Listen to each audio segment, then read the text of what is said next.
முதல் வாசகம். எபிரெயருக்கு எழுதப்பட்ட திருமுகத்திலிருந்து வாசகம். சகோதரர் சகோதரிகளே, சகோதர அன்பில் நிலைத்திருங்கள். அந்நியரை வரவேற்று விருந்தோம்ப மறவாதீர்கள். இவ்வாறு விருந்தோம்பியதால் சிலர் தாங்கள் அறியாமலே வானதூதர்களை மகிழ்ச்சிப்படுத்தியதுண்டு. சிறைப்பட்டவர்களோடு நீங்களும் சிறைப்பட்டிருப்பதாக எண்ணி அவர்களை நினைத்துக் கொள்ளுங்கள். துன்புறக்கூடிய உடல் உங்களுக்கும் உள்ளதால் துன்புறுத்தப்படுபவர்களை மறவாதீர்கள். திருமணத்தை அனைவரும் உயர்வாக மதியுங்கள். மணவரை படுக்கை மாசுறாமல் இருக்கட்டும். காமுகரும் விபசாரத்தில் ஈடுபடுவோரும் கடவுளின் தீர்ப்புக்கு ஆளாவர். பொருளாசையை விலக்கி வாழுங்கள். உள்ளதே போதும் என்று இருங்கள்.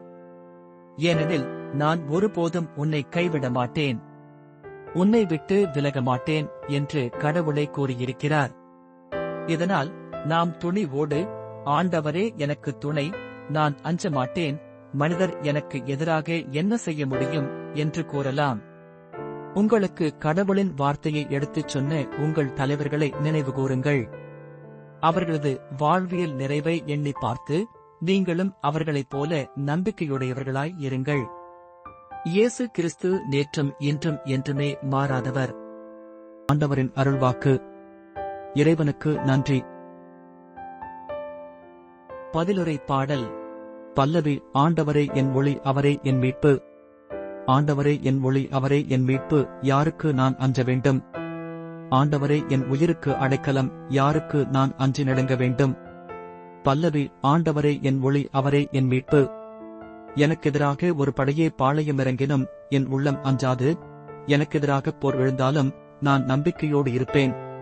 பல்லவி. ஆண்டவரே என் ஒளி, அவரே என் மீட்பு. ஏனெனில் கெடுவரும் நாளில் அவர் என்னை தம் கூடாரத்தில் மறைத்து வைப்பார். தம் கூடாரத்தினுள்ளே என்னை ஒளித்து வைப்பார். குன்றின் மேல் என்னை பாதுகாப்பாய் வைப்பார். பல்லவி. ஆண்டவரே என் ஒளி, அவரே என் மீட்பு. ஆண்டவரே, உமது முகத்தையே நாடுவேன். உமது முகத்தை எனக்கு மறைக்காதிரும். நீர் சினங்கொண்டு அடியேனை விலக்கிவிடாதிரும். நீரே எனக்கு துணை, என் மீட்பராகிய கடவுளே, என்னை தள்ளிவிடாதிரும். பல்லவி. ஆண்டவரே என் ஒளி, அவரே என் மீட்பு. நற்செய்திக்கு முன் வாழ்த்துளி. அல்லேலூயா, அல்லேலூயா.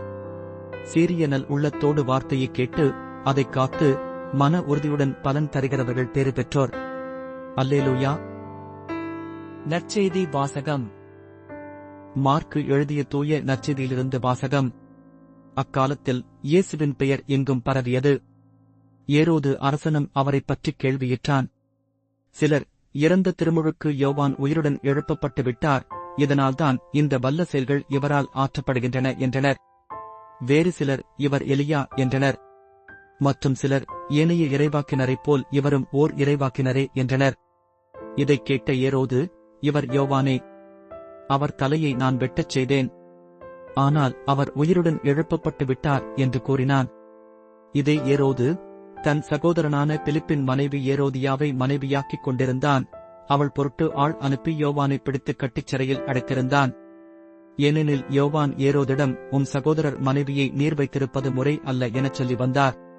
அப்போது ஏரோதியா அவர் மீது காழ்ப்புணர்வு கொண்டு அவரை கொலை செய்ய விரும்பினாள். ஆனால் அவளால் இயலவில்லை. ஏனெனில் யோவான் நேர்மையும் தூய்மையும் உள்ளவர் என்பதை ஏரோது அறிந்து அஞ்சி அவருக்கு பாதுகாப்பு அளித்து வந்தான். அவர் சொல்லைக் கேட்டு மிக குழப்பமுற்ற போதிலும் அவருக்கு மனமு வந்து செவிசாய்த்தான். ஒரு நாள் ஏரோதியாவுக்கு நல்ல வாய்ப்பு ஒன்று கிடைத்தது. ஏரோது தன் பிறந்த நாளில் அரசவையினருக்கும் ஆயிரத்தவர் தலைவர்களுக்கும் கலிலேய முதன்மை குடிமக்களுக்கும் ஒரு விருந்து படைத்தான். அப்போது ஏரோதியாவின் மகள் உள்ளே வந்து நடனமாடி ஏரோதையும் விருந்தினரையும் அகமகிழச் செய்தாள்.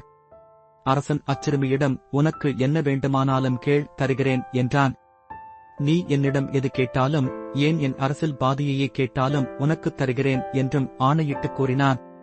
அவள் வெளியே சென்று, நான் என்ன கேட்கலாம் என்று தன் தாயை வினவினாள்.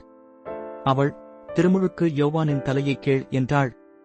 உடனே சிறுமி அரசனிடம் விரைந்து வந்து, திருமுழுக்கு யோவானின் தலையை ஒரு தட்டில் வைத்து இப்போதே எனக்குக் கொடும் என்று கேட்டாள். இதைக் கேட்ட அரசன் மிக வருந்தினான். ஆனாலும் விருந்தினர் முன்தான் ஆணையிட்டதால் அவளுக்கு அதை மறுக்க விரும்பவில்லை. உடனே அரசன் ஒரு காவலனை அனுப்பி யோவானுடைய தலையை கொண்டு வருமாறு பணித்தான்.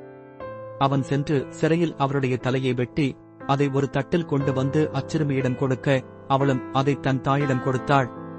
இதை கேள்வியுற்ற யோவானுடைய சீடர்கள் வந்து அவருடைய உடலை எடுத்துச் சென்று ஒரு கல்லறையில் வைத்தார்கள். ஆண்டவரின் அருள்வாக்கு. கிறிஸ்துவே உமக்கு புகழ்.